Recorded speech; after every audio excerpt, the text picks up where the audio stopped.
Another family of hopeful faces is watching through the windows as they wait in line at Manchester Refugee Support Network.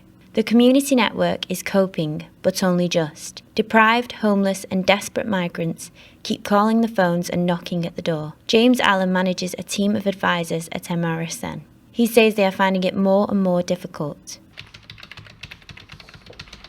As more and more people are sent to the area, the capacity of the organisations that help asylum seekers doesn't grow. We don't get any government funding for an advice service. There was at one time a one-stop service here for asylum seekers provided by Refugee Action, and that was funded by the Home Office. And it was a very good service. It was used by a great many people, and they had quite a few staff and volunteers helping there. Now that was discontinued a few years ago, and at the same time the number of asylum seekers being sent here has grown. So that's bound to be a problem, isn't it? Where do people go for help when they have difficulties? We do see people whose support has ended. They are just on the streets. They're simply street homeless and sometimes have been for some time. If we can get people somewhere to sleep, it's a start, and we can tell them places that they can get something to eat. Hassan Shah arrived into the UK in 2010. He and his family are still awaiting confirmation of support from the UKBA.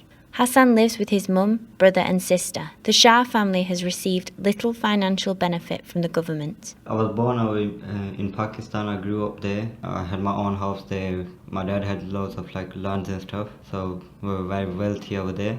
And what brought you over to the UK as a family? My dad got murdered over there because of property. My dad's brothers and cousins, they killed him. So we had to escape because we were in danger as well, me and my sister. We couldn't stay there because they were threatening us as well to leave the property. I came out in Manchester in September 2010.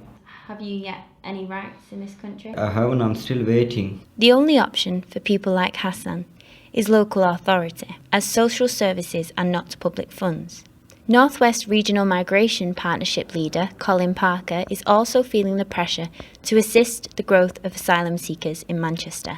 Subject to immigration control means that you require permission to enter or remain in the country. It's becoming harder for local authorities to provide public funds to anyone in the light of the government's austerity cuts. There is a moral duty, and in some cases there can be a legal duty to support people who are fleeing persecution. I mean, the figures would suggest that the number of asylum seekers requiring accommodation who are dispersed to the northwest is disproportionately high.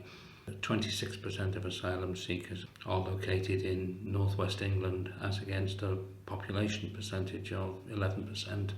In comparison with other regions, there are more asylum seekers requiring accommodation and support in the northwest than there are per head of population than there are in other regions. Clearly, everyone deserves a chance.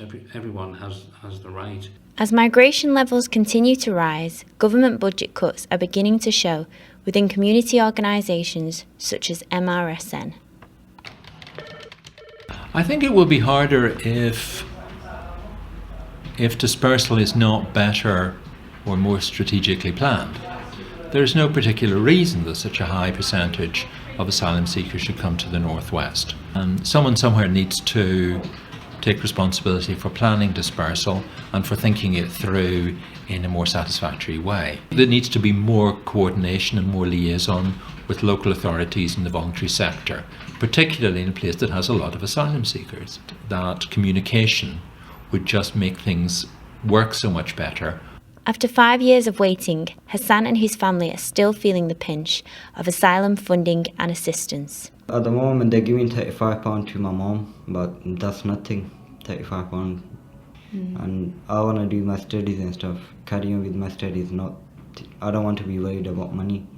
So, well, I would love to work, but still I can't work at the moment because I'm an asylum seeker. Do you think your family will eventually become legal and have all rights granted in the UK? If I tell you the truth, I don't know yet, because it's been 5 years I'm waiting, so I don't know what's going to happen to it yet. Whatever happened to me is the truth. Many now may agree that if dispersal was more balanced, there may be hope for people like Hassan. Gemma O'Reilly reporting for BBC World Service.